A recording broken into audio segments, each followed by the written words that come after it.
તો ભાઈ સારસાથી ફક્ત 6 કિલોમીટરના અંતરે અને ભાલેજ સાઈડથી ફક્ત 5 કિલોમીટરના અંતરે કુંજાવથી 2 મિનિટનો રસ્તો છે.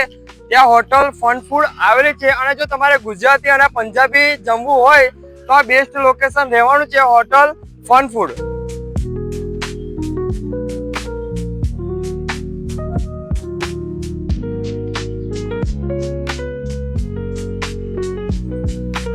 તો ભાઈ ગુજરાતી થાળીની વાત કરું તો ગુજરાતી થાળીમાં તમને દાળ ભાત મળી જવાનું છે, 2 સબ્જી મળી જવાની છે, ફરસાણ મળી જવાનું છે, સ્વીટ બી મળી જશે અને 2 જાતની તમને ચટણી અને એમની જોરદાર ટેસ્ટમાં તમને સેવસર મળી જવાનું છે.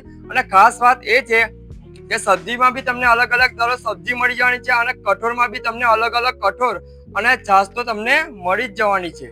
તો હવે પંજાબી થાળીની વાત કરું તો પંજાબી થાળીમાં તમને જીરા રાઈસ મળી જવાનું છે, દાલ ફ્રાય મળી જવાની છે, એક પનીરની સબ્જી મળી જવાની છે, ગુજરાતી સબ્જી તમને એક મળી જવાની છે, સ્વીટ મળી જશે, 2 જાતની ચટણી આમાં બી તમને મળી જવાની છે, જોરદાર ટેસ્ટમાં સેવસર મળી જશે, ફરસાણ મળી જશે અને બટર ચપાતી બી હમણાં તમે 5 મળી જશે અને ગુજરાતી થાળીમાં બી તમને બટર ચપાતી 5 મળી જ જવાની છે. એકવાર જરૂરથી મુલાકાત કરજો, મોજે મોજ પડી જશે. કુદરતી વાતાવરણ અને ઓથેન્ટિક ટેસ્ટ સાથે જમવાની મોજ પડી જાય હો. થાળી પાર્સલ કરાવી હોય તો પણ થઈ જ જશે અને 4 થાળીથી વધારેનો ઓર્ડર હશે તો 3 કિલોમીટર સુધી ડિલિવરી થઈ જ જશે.